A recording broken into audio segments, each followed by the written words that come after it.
e já se vão 476 dias de guerra, infelizmente, lá na Ucrânia, e eu quero traduzir para vocês um resumão do que de mais importante aconteceu no dia de hoje. Aqui já são 9h30 no momento que eu gravo esse vídeo aqui na Polônia, portanto 10h30 lá na Ucrânia. Então caso você abra esse vídeo assim que eu postar e veja que ainda é cedo para um resumo do dia, mas lembre-se que aqui já são 9h30, 10h30 na Ucrânia, o dia já se foi, então já cabe trazer o que de mais importante aconteceu no dia de hoje para vocês. Mas primeiro eu peço que você, por favor, me ajude a mandar o conteúdo para um número maior de pessoas, deixando o seu like, se inscrevendo no canal, e aliás, cabe também aqui um agradecimento, muito obrigado, tá? Vocês sempre participam muito, deixam realmente os likes, eu percebo que às vezes eu posto o vídeo com 10 minutos, tá com muito like, e isso ajuda demais, porque o YouTube entende que o nosso trabalho é relevante e manda as informações da Ucrânia para um número ainda maior de pessoas, tá?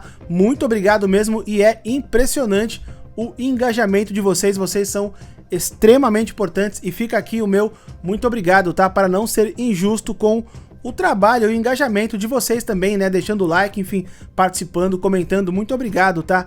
E segundo o Volodymyr Zelensky, presidente da Ucrânia, o exército ucraniano continua tendo ganhos, tá? Lá na Ucrânia, inclusive na região de Bakhmut. Segundo o Zelensky, o exército ucraniano continua obtendo ganhos também lá em Bakhmut, lembrando que Bakhmut é a região mais afetada, né, por conta da guerra, mais de 8 meses de guerra, mais de 8 meses, né, a cidade sendo castigada, e até o momento ainda está sendo contestada, né, muito embora o Prigozhin clame ali vitória, fale que conquistou ali o território, a bola ainda está em jogo, como bem já provaram, né, os militares ucranianos. A bola ainda está em jogo lá, nada está ganho, mas a cidade, é até curioso dizer, nada está ganho lá em Bakhmut, mas a cidade infelizmente está perdida.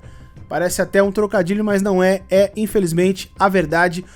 O secretário-geral da OTAN, o Jens Stoltenberg, diz que a Ucrânia, ele confirmou, tá, que a Ucrânia realmente está obtendo ganhos em função da sua contraofensiva, né, que já começou pelo menos a primeira fase, ainda que não em escala total, mas uma espécie de primeira fase aí da contraofensiva dos ucranianos já começou sim, e o Jens Stoltenberg, aí, secretário-geral da OTAN, confirmou que realmente os ucranianos estão sim tendo ganhos, e ele aproveitou para fazer um apelo para que perdão, os líderes dos países da OTAN mantenham o suporte, sustentem o suporte para a Ucrânia nos próximos meses aí, porque será quando eles mais vão precisar, né?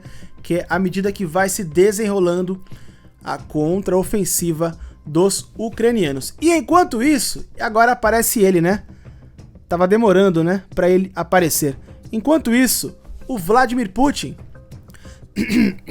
pudinzão de vodka, disse para um grupo de blogueiros militares, tem muito blogueiros que falam só da área militar, né, na Rússia, né, o exército para eles, como eu comentei aqui algumas vezes, é como se fosse a seleção brasileira, né, para eles, é a nossa seleção, né, para eles é o exército, eles comentam, enfim, nas ruas, falam de tática, como nós falamos do futebol, né, e o Putin continua afirmando então para esses blogueiros, né, para que eles façam a propaganda do Putin de que a contraofensiva dos ucranianos está fracassando, tá? E ainda segundo o pudinzão de cana, Vladimir Putin, as baixas do lado do exército ucraniano por conta da contraofensiva está sendo 10 vezes maior. Segundo Putin, então, o exército ucraniano perde 10 vezes mais homens do que o exército russo.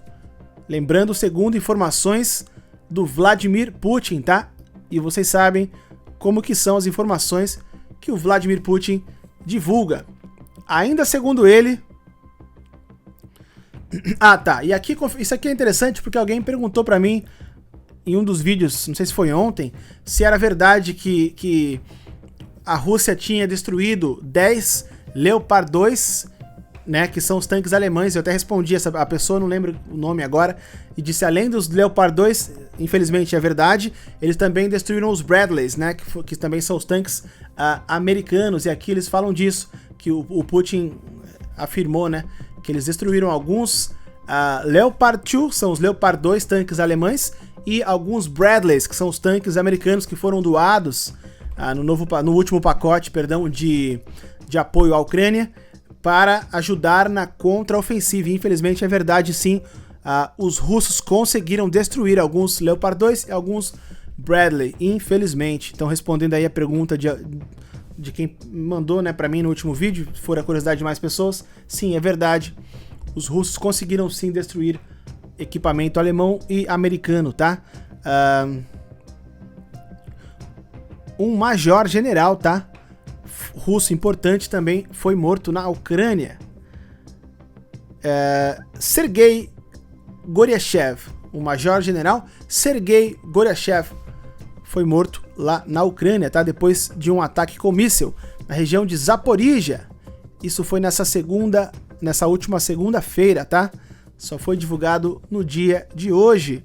A Ucrânia denunciou que os russos lançaram um ataque massivo durante a noite na região de Kryvyi Rih, matando pelo menos 11 pessoas e deixando outras 28 feridas. O Putin, ainda falando do Putin, ele ainda afirmou no dia de hoje, voltou a afirmar no dia de hoje, sem apresentar provas, de que quem destruiu a represa de Nova Kakhovka, região de Kherson, foram os ucranianos com um ataque com míssil. Lembrando que vazou, ficou esse disse-me-disse, nessa troca de acusações entre russos e ucranianos a respeito de quem teria destruído a represa de Nova Kakhovka, mas os ucranianos conseguiram interceptar e divulgaram, até viralizou, né, uma ligação entre dois soldados russos em que eles admitiam, um soldado parecia perdido ali, falando, eu vi no noticiário que foram os ucranianos, né, e o outro parecia ter um pouco mais de convicção e de informação, porque ele falava com certeza, você é idiota? Claro que não, essa é a propaganda do nosso governo, mas foram os nossos caras, só que não saiu como planejado, então ele meio que se entregou. Ele tinha informações, o plano era atacar, danificar a represa, tentar segurar, né, chamar a atenção dos ucranianos para a represa, mas não era causar um desastre, inundar quase que a região inteira, inclusive várias bases dos próprios russos. Então, um soldado com mais informações ali acabou se entregando, dando uma bronca no outro e se entregando.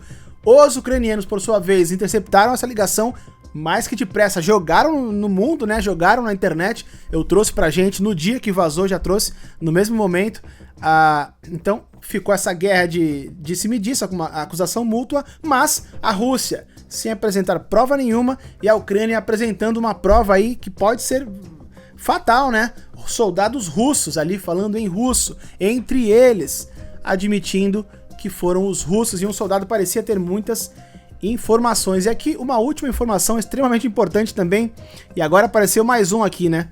Falando de coisa ruim, apareceu mais um. Evgeny Prigozhin, dono do grupo Wagner, né? O chefe do grupo de mercenários da Rússia, o grupo Wagner, diz que talvez ele não volte, ele não está certo se ele volta mais a lutar na Ucrânia. Sabem por quê?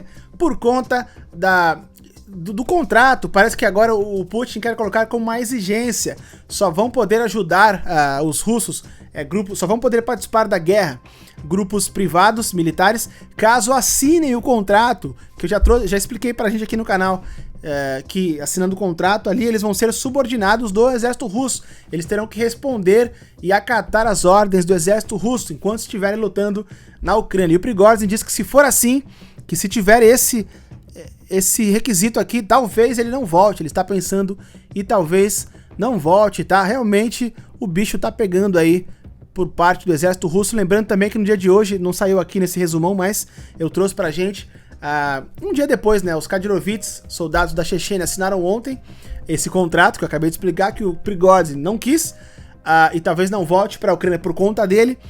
Um dia depois eles assinarem, portanto no dia de hoje, vários soldados chechenos foram eliminados, um comboio com vários carros que levavam soldados da Chechênia, inclusive um líder importante russo, junto com eles, foram eliminados, foram destruídos pela artilharia ucraniana, tá? Até brinquei no último vídeo que a colheita já veio, a conta já veio, né?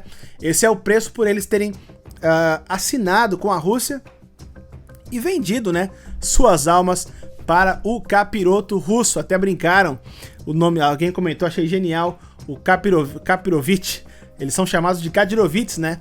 E eu brinquei chamando o Putin de Capirongo, o capiroto, e alguém, é o Kapirovich, fazendo uma alusão aos Kadirovits, são os Kapirovits. Achei genial, até comentei ali, coloquei um coração pra ele. Brasileiro vocês falam de mim, né, dos apelidos que eu trago aqui, o pudinzão de vodka, o bigodão de codorna, os apelidos carinhosos, né, que nós damos aqui no canal pra essas pragas aí, enfim. Mas vocês também não ficam muito atrás não, né? Os brasileiros, pra zoeira, pra apelido, o povo é muito criativo, né? Vocês falam de mim, vocês não ficam atrás, não. O Kapirovich. Enfim, essas foram uma das informações mais importantes, né? Que aconteceram no dia de hoje. São 476 dias de guerra, infelizmente.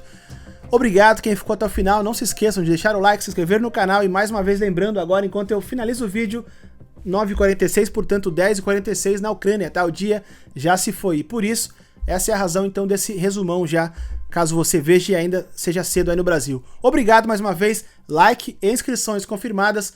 Amanhã, hoje não mais, mas amanhã estarei de volta com mais informações sobre a guerra na Ucrânia. Tamo junto, valeu!